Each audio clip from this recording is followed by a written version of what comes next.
Hey, thanks for joining me. Today we're going to take a close look at the newly released River 3, which is a redesign of EcoFlow's most affordable power station, the River 2. And as you can see, the River 2 is extremely compact, but the River 3 is somehow even smaller, shaving off about 1.5 inches in height. And they have essentially the same specs, with a 300 watt continuous rated AC inverter and a battery capacity of 256 watt hours. But starting with the new River 3, EcoFlow has transitioned away from the more conventional silicone-based semiconductor material to the newer gallium nitride, or sometimes called GaN semiconductor material. And this is supposed to offer a number of advantages, including a more efficient inverter performance, lower no-load draw, a smaller overall size, as you can see, lower heat generation, which should also equate to a quieter operation. And as you can see, they've added a dust cover for that 12-volt socket here, and a small cover on the side for the AC and DC inputs. And this panel doesn't quite slide into the housing to keep it out of the way like it does on the newer Delta 3 Plus, but it does at least hinge all the way down sufficiently so as to keep it from getting in your way. And the ones that I find particularly annoying are the lift-up style, because they always seem to be in the way and they're just kind of making it hard to see what you're plugging in. And the old Delta 2 didn't have that dust cover or the panel in the back, which is where the inputs were on the Delta 2. And there are a few other improvements they made in this newer version, and we'll get to those things in due time. But let's first jump back in time a few weeks and see what this thing comes with in the box, and then we'll see how this little guy performs.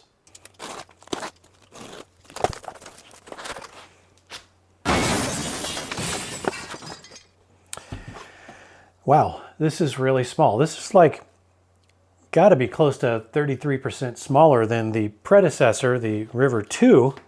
So complete redesign, very compact. It's got a couple of ports on this side. It's got your AC charge port and your solar XT60 connector there.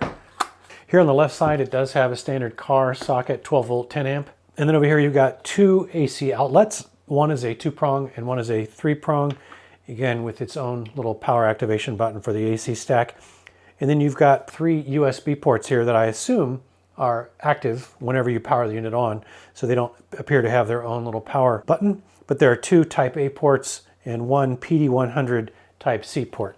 If I were designing a spec for one of these in 2024, going into 2025, I think I would have 1 Type A port and 2 Type C ports, because Type C ports are just getting more and more prevalent, and it would be nice to see us move more in that direction. Not that getting Type A is a problem, but you know, it just seems like that's the way we should be going. It can take up to 110 watts max of solar. Now you can over panel that. You could put 200 watts of solar in it, but you're never going to get more than 110 watts through the charge controller. And that is a 10 volt to 30 volt range. So nothing more than 30 volts or you risk damaging the charge controller. All right, let's go ahead and jump back into the future and find out how the testing went on this guy. All right, let's find out how noisy the AC output is on this little River 3. And this is probably not a common use case for this size or this class of power station, since it has a very limited battery capacity relative to the larger ones, obviously.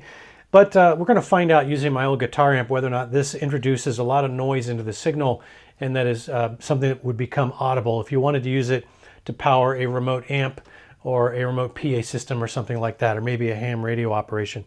So let's try this. I've got it plugged in currently to grid power, and let's just see as a baseline what that sounds like. All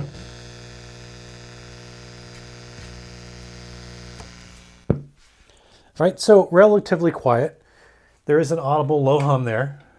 Let's try plugging it in to the AC on the River 3 here.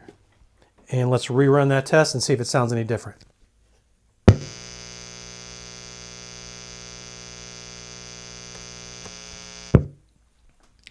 All right, I would characterize that as a minor distortion. So you do get a slightly more audible noise in there, but as a musician, that would not bother me. This is actually basically the same noise performance I got out of that new Delta 3 that I just recently tested. So I would give this still a pass on the guitar amp test, because it is something that certainly wouldn't bother me.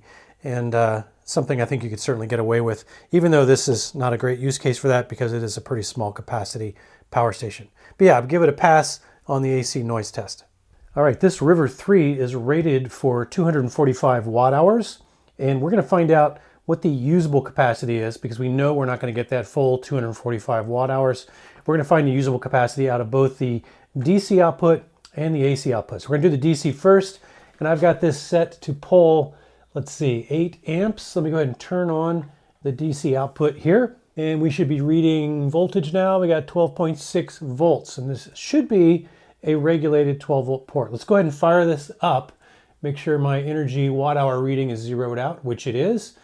All right, let's get the test underway, and we will check back when this thing is done. All right, our DC usable capacity discharge test is done.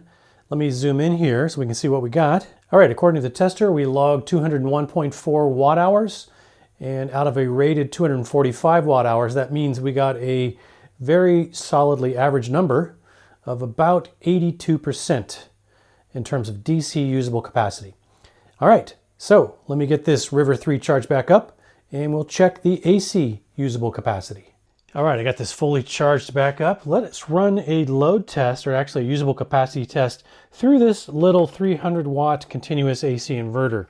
And to do that, I'm going to run this little space heater right here, and this will spike up to almost 300 watts, and then it'll settle down right pretty much at exactly 200 watts. So let me go ahead and turn on the AC inverter.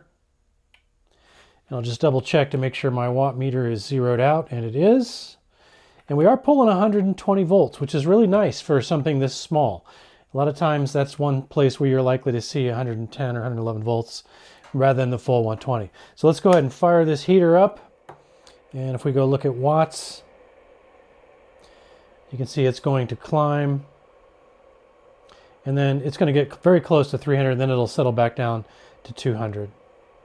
So we switch this back over to kilowatt hours, and we are now logging the watt hours. So we'll check back when this thing is fully depleted, find out how many usable watt hours we actually got through this little AC inverter.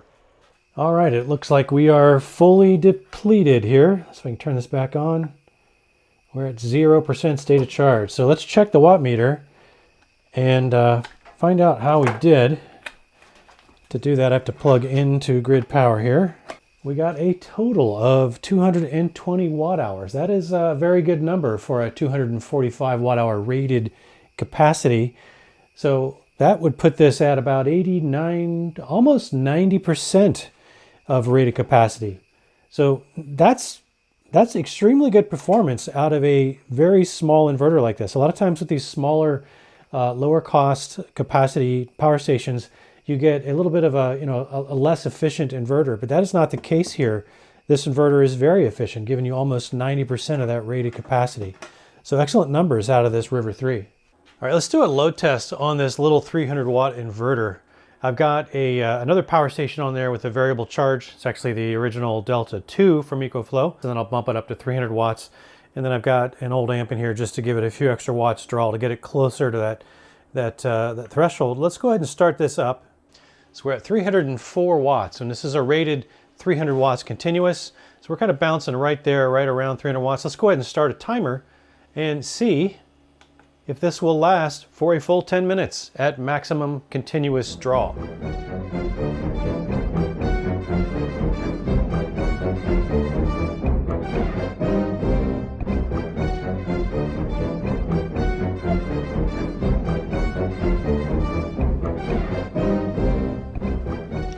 All right, we held pretty steady right at that 300 watt mark. I think my screen went off. The screensaver kicked in and shut it down for a little while, but we were still pulling that 300 watts pretty much continuously.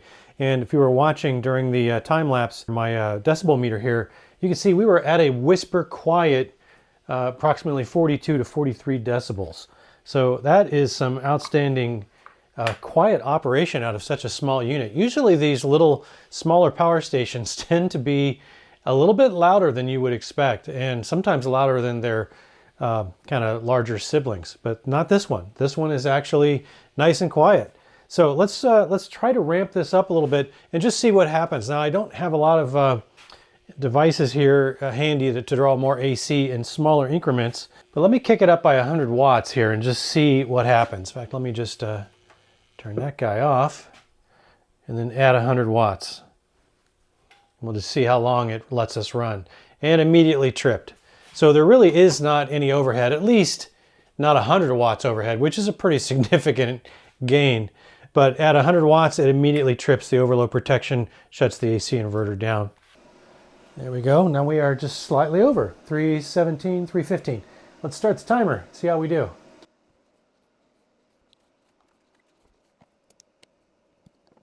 All right, apparently we only lasted about a minute at over that 300 watts. So let's restart. Let's just see what happens if I can maybe just restart the AC inverter, see if it resumes easily.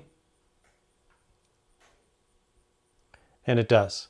So easy recovery if you do trip the overload protection, just reduce the load, restart the AC inverter, and you're off to the races. So this little EcoFlow River 3 definitely passes the AC inverter test. All right, let's test the UPS capabilities on this River 3.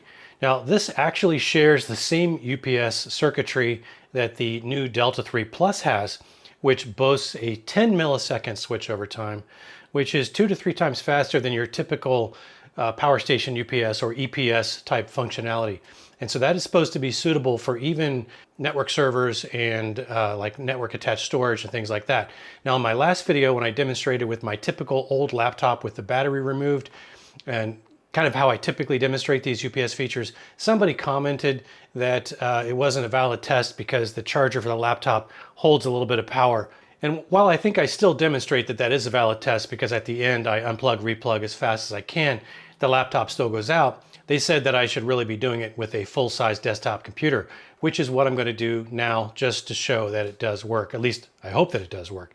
So on the floor I've got my gaming PC. I also do some of my editing with this computer. It's a fairly high-end PC with a fairly solid video card, and I've got a monster super ultra wide Samsung curved monitor up here. We're only seeing the right half of that. So I've got it plugged in here. Both the PC and the monitor are coming in through this single cable using a small surge strip that I have under the desk. And then I have wall power coming in from the side. So you can see if we look up close up at the screen here, I've got an input of 500 watts and I am currently outputting about 170, 180 watts. That's going to power the monitor and the desktop computer at the same time. Yeah, so let's give this a try. We're going to simulate a power outage by pulling power from the side and see if there's any blip on the monitor or if my computer shuts down. So this should be a good test. I think my laptop test is also a good test, but you know, just to show you that I'm willing to take suggestions from the comments and try to apply them, let's do it this way and see how this works out. So here we go, pulling grid power to simulate a power outage. Here we go, 3, 2, 1. Right, as you can see, input power stops immediately, output power continues. There's absolutely no blip, not even a flicker. So the UPS capability on this River 3 definitely confirmed. All right, let's do a solar charging test on this River 3 to find out if this little guy can take solar in the morning after being fully depleted. So we just ran this down from the AC discharge test, and we are at 0% state of charge. And it'll take up to 110 watts of solar. You can overpanel it as long as you stay within the voltage range. But in this case, I'm actually using an EcoFlow 110 watt panel. So this panel is actually quite well suited, and it's obviously very dark out here, and we have got no solar at all. So I just propped this up against the barn doors here. I'm going to close this for the night, and the sun will come up that way in the morning. And then we'll find out if this thing is charging on its own without having to be wakened up or anything like that. Wakened? That's a word. Without having to be awakened or turned on or unplugged, replugged, anything like that. So we'll see in the morning how it does.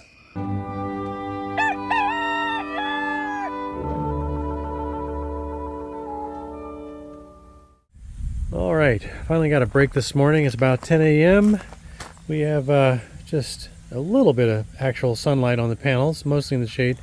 But let's take a look and see what this River 3 is doing, if anything.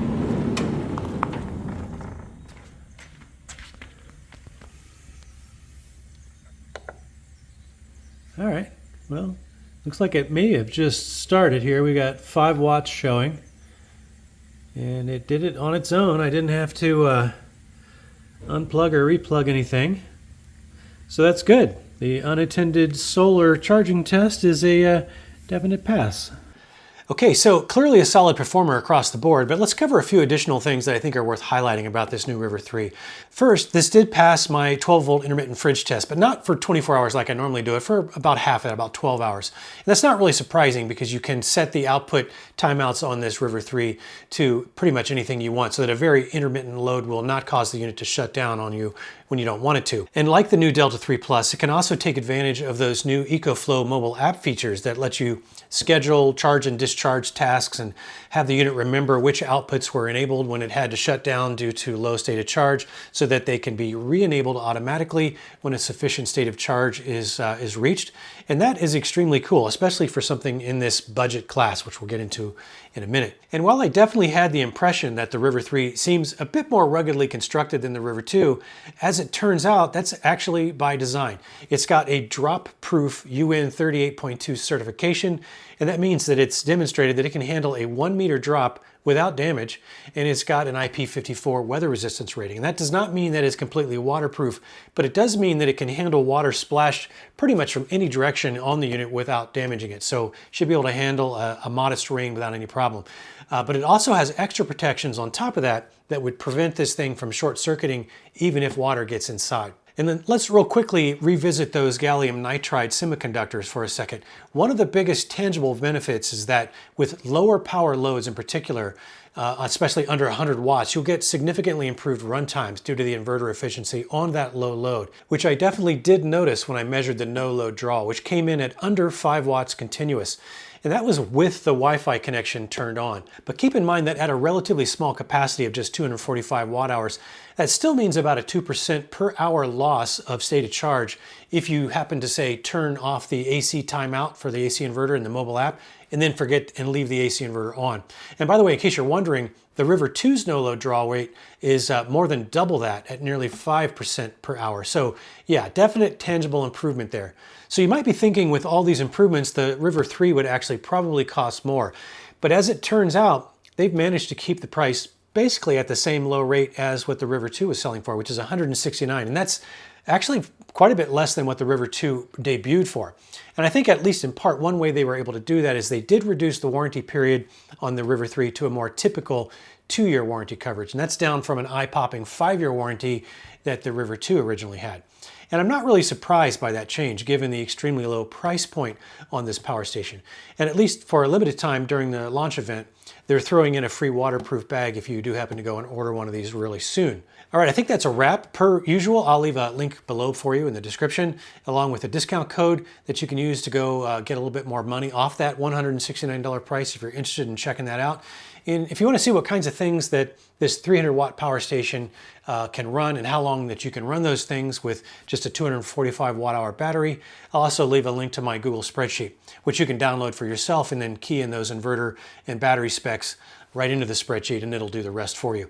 Hey, if you did find anything useful in the video, please do me a favor and click that like button for me. I'd very much appreciate that. And maybe consider subscribing if you don't already happen to be a subscriber.